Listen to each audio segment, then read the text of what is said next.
Retro is in for football's World Cup this summer.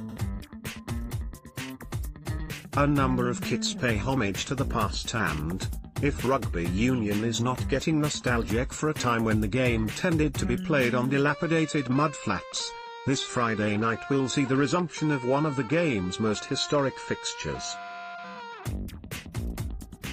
Cardiff Blues play Gloucester in the final of the European Challenge Cup in Bilbao, 134 years after the teams, the Blues were Cardiff then, first met, at the Arms Park. In an era when there were no points and a goal beat any number of unconverted tries, the visitors romped home with a goal, 7 tries and 9 touches down while not conceding. It was the 1884 meeting between the clubs that proved historic. Team formations then were looser than today. Backs were usually made up of 2 full-backs, 3 three-quarters and 2 half-backs, although there were often 10 forwards. On the 9th of February that year, Cardiff were away at Cheltenham College and were short of a three-quarter. They summoned Frank Hancock, a Somerset native who had moved to Cardiff for work and had played for the club's second team. He scored the only 2 tries of the match and, reluctant to drop him for the next fixture, against Gloucester at the Arms Park on the 23rd of February, the selectors picked him as a 4th three-quarter, becoming the first team to adopt a formation behind that is familiar today. The match was scoreless, but Cardiff continued the setup for the rest of the season, alternating between 3 and 4 three-quarters the following campaign. By 1885-86, the Hancock template was followed by most clubs in Wales and was adopted by the national side against Scotland in January 1886. That season Cardiff used 4 three-quarters throughout, scoring 131 tries in 27 matches and conceding a mere 4, including 2 in their final match, against Moseley, their only defeat. The other 2 were scored by Gloucester, in their home and away defeats to the Blue and Blacks. Hancock went on to win 4 caps for Wales rather than his native England, and the fixture between the 2 clubs became one of many Anglo-Welsh rivalries, although it tailed off at the end of the 1970s, with the 1983 encounter the first for 4 years. Watching a match at Kingsholm in the 1970s was like never leaving Wales. The crowd was invariably large, vocal and hostile, no different to travelling to Neath, Pontypool or Pontypridd. And Gloucester then resembled Pooler in style, with an old set of forwards, kicking half-backs and a goal kicker in Peter Butler who knocked them over from everywhere. The Breakdown. Sign up and get our weekly rugby union email. Programs in those days were cursory affairs. In 1973, Gloucester's was a folded piece of paper with the teams and fixture list in the middle and cursory club notes on the back. Cardiff's was larger but no more informative, stuffed with advertisements, but in 1976 they broke the protocol of extending visitors a warm welcome by having a dig at their style of play.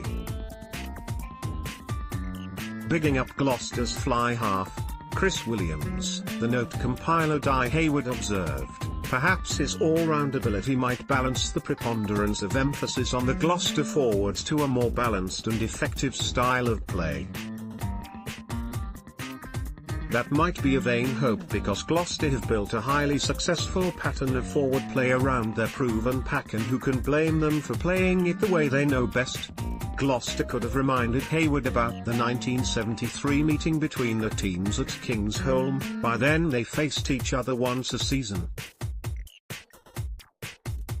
The packs were full of hard men, with Mike Burton, Mike Nichols, Robin Cowling, John Fiedler and John Watkins on the one side, Mike Nill, Jerry Wallace, Ian Robinson, Lynn Baxter and Roger Lane on the other. The backs were virtually non-paying spectators in a 3-3 draw, with Keith James's first half-drop goal for Cardiff cancelled out after the break by a Butler penalty. It was an era when forwards sorted out differences without recourse to the law, and so it was here, even with an international referee, Johnny Johnson, in charge. Cardiff made a late change when the scrum half Brynmore Williams was ruled out, replaced by the rookie Robin Morgan, who was taken out off the ball early on.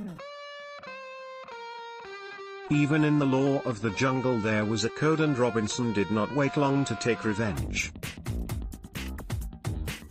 Cardiff, a year after the retirement of Barry John, were known for the quality of their backs, but as the team everyone in Wales delighted in beating, they needed a hard edge at forward.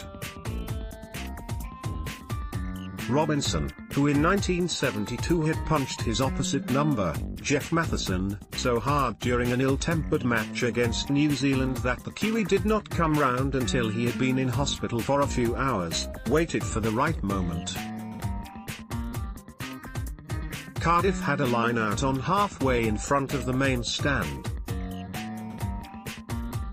Gary Davis, the hooker, was ordered to throw long, and, as the ball missed all the jumpers on its way to the backs, Johnson turned and followed its direction. There were no neutral touch judges then, no cameras and no sighting officers. Robinson sized up his quarry, delivered a punch with his right fist and, as the crowd bellowed in impotent fury, jogged his way to the vicinity of the ball as his victim picked himself up. The inside spread from a program for the match in 1973. There was an eruption in the same stand in 1977 when Cardiff won with a last-minute Gerald Davis try. One home supporter, not moved by the brilliance of the wing, invited away supporters to debate the score with him outside, before deciding, on reflection, that there and then would do. And in 1983, when Cardiff were comfortable winners, Gareth Davis was lining up a conversion when the Wales and Lions fly half received a wave of unsolicited advice. He interrupted his digging. It was a time before tees, turned and offered 2 fingers to his tormentors. It could have been V for victory, but wasn't. In his capacity now, as the chairman of the Welsh Rugby Union, Davis would be forced to issue an admonishment should one of his players indulge in a similar antic, but that was then, a time when incidents were largely contained, seen by those who had paid for the privilege and rarely reported on. A game for players. Friday will not be a nod to the past, with both teams more dangerous behind than imposing at forward, but it is a rare example of a cross-border match that has a significance from way back, a fixture that changed the game. This is an extract taken from our weekly Rugby Union email, The Breakdown. To subscribe, just visit this page and follow the instructions.